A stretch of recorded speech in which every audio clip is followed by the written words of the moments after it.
Nah, para ikhwan semuanya, mohon semuanya sudah batin. Ini perlu dihayati, saya kira ya.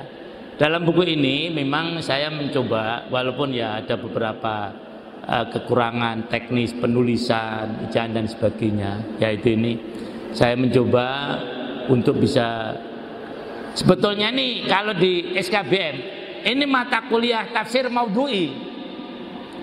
Jadi ini kalau para ikhwan, mohon maaf ya, ingin bisa menulis seperti ini, bahkan saya yakin bisa lah. Para ikhwan harus ngambil dulu mata kuliah tafsir maudhu'i.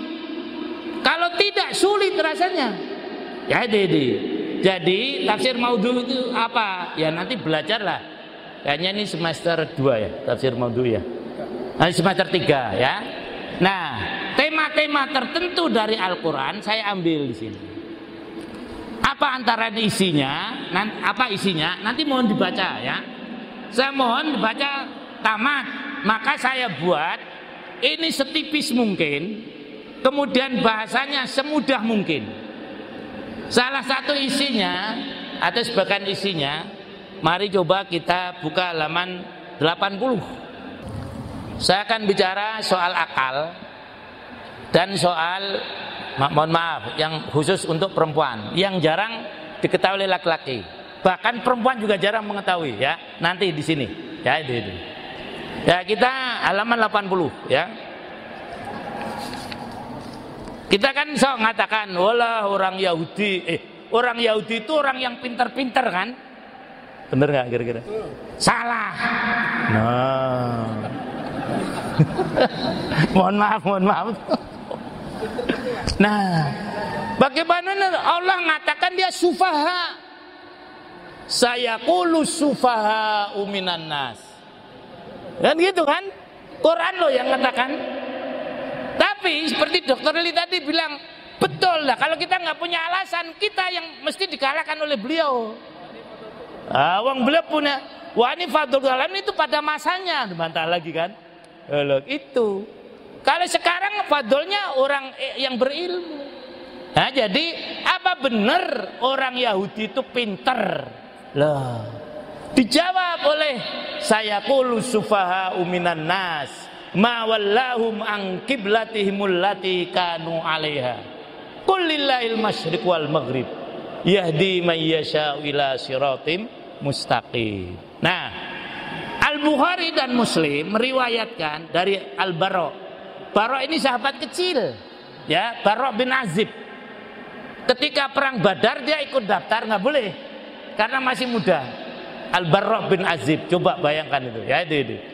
Ketika Nabi Muhammad SAW pertama datang di Madinah, beliau sholat menghadap ke Baitul Maqdis atau Palestina 16 atau 17 bulan, jangan sampai tahun ya, bulan itu ya.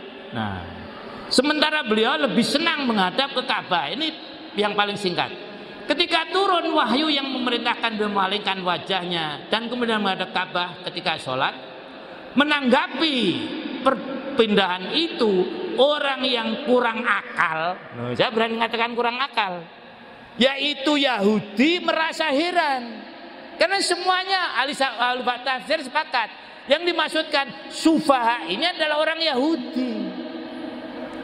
Lah kenapa orang Yahudi sampai dikatakan safih? Safih itu sebetulnya apa ya, bahasa Jawanya lebih mandes lagi itu. Budo wela-welo plunga-plungu kayak kebu. Nah, ini safih itu ya. Nah, kata safih kurang kali secara bahasa berarti nih bodoh atau tolol. Nah, jadi orang Yahudi itu bodoh tolol. Al-Kafrawi menyatakan sebagaimana dilansir dari 13 karakter orang safih. 1. Dohirul jahli, kebodohannya sangat jelas. Mana yang mengatakan pinter lah kan? Ini Yahudi loh. Kemudian adamul akal, tidak ada pikiran. Khafiful lub, rendahnya nalar. Dhaifur rai, lemahnya pendapat. Udah ketemu belum? Ini kuliah nih namanya begini nih. Halaman berapa? 81. Radiul fahm, buruknya pemahaman. Mustah al-qadr, miskin kemampuan. Ini terjemahan saya, mohon maaf ya. Hakirun nafs, hinanya diri. Mahdu syaitan, terperdaya oleh syaitan. Asirut tughyan, budak penguasa. Dariul isyan, sering maksiat. Mulamiul kufr, dekat dengan kekufuran. La yubali bima kanu wala bima huwa kanu au saufa yakun. Orang goblok itu adalah orang yang tidak peduli dengan masa lalu, yang tidak peduli dengan masa sekarang, yang tidak mau peduli dengan masa yang akan datang. Oleh orang Indonesia sekarang ini, generasi milenium, disingkat, dan saya setuju pas dengan kata-kata emangnya gue pikirin. Nah, itu tanda orang goblok. Nah, ya itu. Apa? EGP ya, emangnya gue pikirin. Kalau bahasa Arabnya tadi apa? La yubali bima kanu wala bima huwa kanu wa au saufa yakun. Nah, dengan demikian safih atau kurang akal dalam Al-Quran bukannya berarti orang yang bodoh secara intelektual atau IQ, tetapi menurut Ibnu Katsir, safih adalah orang yang lemah pendapatnya, sedikit pengetahuannya, kurang memberi maslahah, dan banyak menimbulkan madarat dalam kehidupan dunia dan akhirat. Ini akan dirasakan oleh orang yang tidak punya ilmu. Nah, maka kita jangan sampai jadi orang apa? Orang apa tadi? Safih, maka terus cari ilmu, kuliah di SKBM gitu maksudnya, promosi dikit lah ya gitu. Boleh nggak ketua promosi? Nah, menjaga akal merupakan salah satu kewajiban utama. Ini sudah usul fikih ya, disebut dengan maqasidul khamsah. Menjaga agama, menjaga jiwa, menjaga keturunan, menjaga harta, dan menjaga akal. Maqasidul khamsah merupakan sesuatu yang mesti adanya dan seterusnya. Nah, bagaimana supaya kita ini tidak jadi orang bodoh? Nah, Islam mengajarkan beberapa aja itu ya.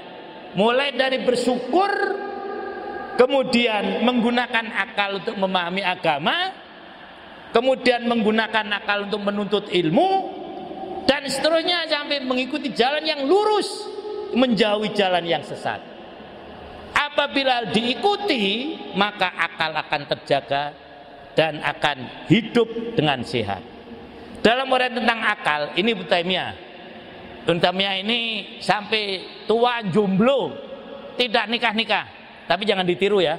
Itu. Karena memang hidupnya untuk perjuangan. Dia tidak pernah punya istri. Tapi keluar masuk penjara. Nggak sempat dia nikah karena terus digunakan untuk mencari ilmu. Akal merupakan syarat untuk mempelajari semua ilmu. Jadi apabila para hewan dengan sukses dapat ilmu, gunakan akal. Akal juga merupakan syarat untuk menjadikan amal yang baik dan sempurna. Ini contohnya masjid yang diamali Ustaz Nur Khalis. Ini bisa sempurna karena ada ilmu. Ilmu apa Ustaz kira-kira? Ilmu sholat apa ilmu arsitek? Arsitek kan begitu kurang lebihnya. Nah, apabila berhubungan dengan iman, akal akan memberikan kekuatan dan kemampuan pada sholat. Ini pentingnya menuntut ilmu. Nah, selanjutnya para hewan jumahnya, ini yang untuk muslimat ya. Nah, coba buka halaman 143. Yang muslimin harus tahu. Ya.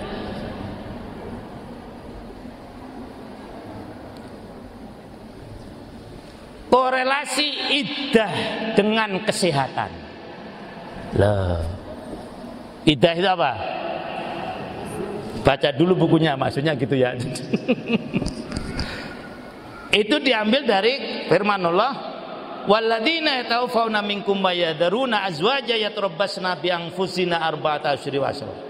Ayat di atas adalah salah satu ayat yang menjelaskan soal iddah. Apa iddah? Ini muslimat harus tahu. harus tahu, bukan hanya sunnah ya. Muslimin juga harus tahu, yang nikah ya. Kalau yang nggak nikah nggak tahu nggak apa-apa. Nah ya itu.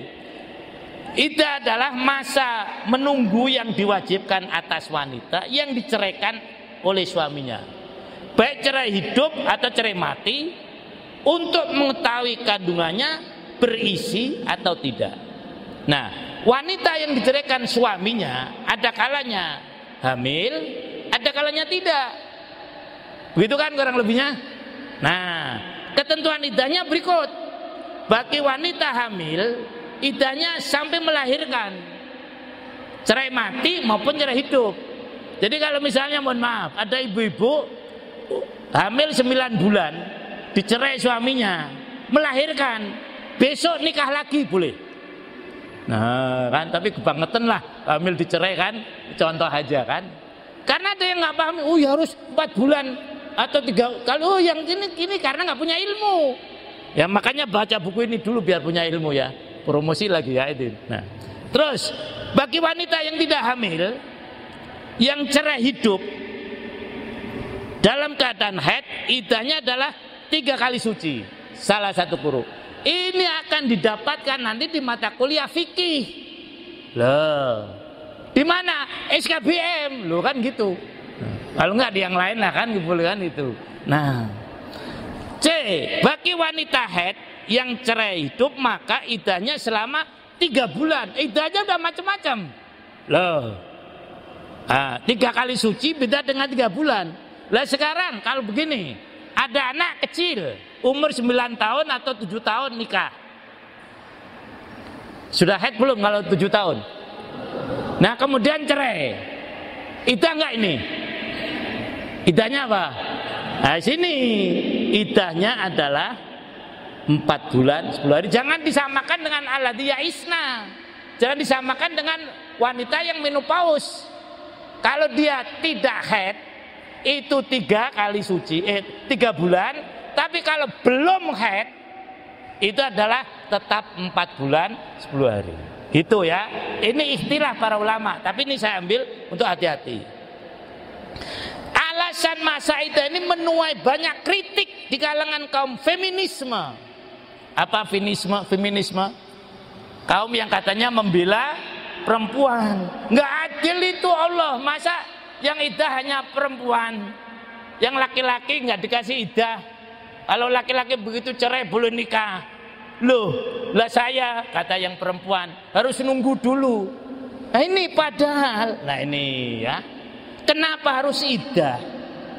Ini yang saya ungkap di buku ini, menyatakan salah satu penyebabnya kenapa wanita itu harus iddah di sini.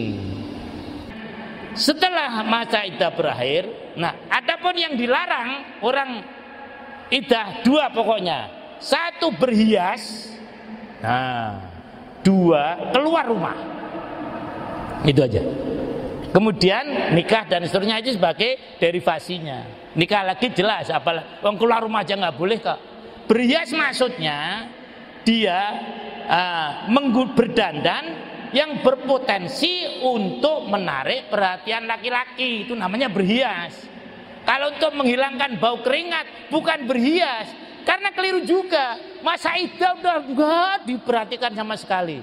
Loh, ini enggak dulu juga, enggak potong kuku bu. Loh, saya kan iddah. Loh, kan banyak begitu. Dalam zaman dulu iddah 1 tahun, Islam datang membatasi, kan lebih singkat. Dan keluar rumah untuk sesuatu yang tidak mendesak atau darurat termasuk yang dilarang. Kecuali kalau ada keperluan, bisa ditinggalkan. Misalnya tadi ngajar yang tidak bisa digantikan yang lain. Atau suaminya tidak meninggalkan harta waris, boleh dia keluar. Loh, suaminya nggak meninggalkan apa-apa kok, dalilnya ada di sini. Nah, selanjutnya selama masa iddah wanita dilarang menerima lamaran, nggak boleh ya itu. Aturan masa iddah ini hanya berlaku bagi istri yang diceraikan suami setelah dicampuri. Sedang apabila belum dicampuri nggak ada iddahnya. Jadi makanya kalau nikah maupun cerai, sudah kamu campuri belum? Harus jujur. Belum, besok boleh nikah. Nah, tapi kalau sudah, nunggu dulu. Berapa tadi? Lihat macam-macamnya. Ya, ini. Nah, terus selanjutnya. Ini yang juga saya anggap mungkin penting ya ini untuk diketahui. Nah, halaman 154.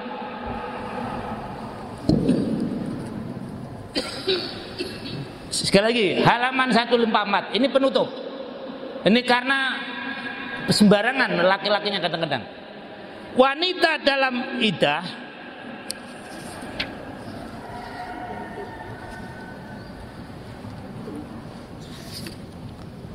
dia berhak mendapatkan nafkah. Tuh, masih dapat mendapat nafkah.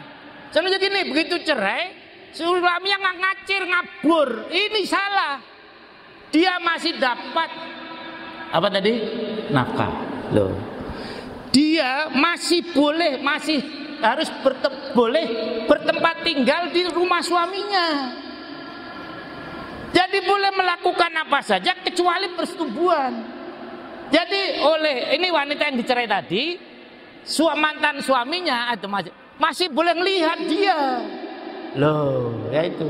Masih boleh nyawang-nyawang, siapa tahu nanti balik lagi kan gitu. Nah, soalnya begitu terus langsung ditinggal. Nah, lagi masih dapat pakaian.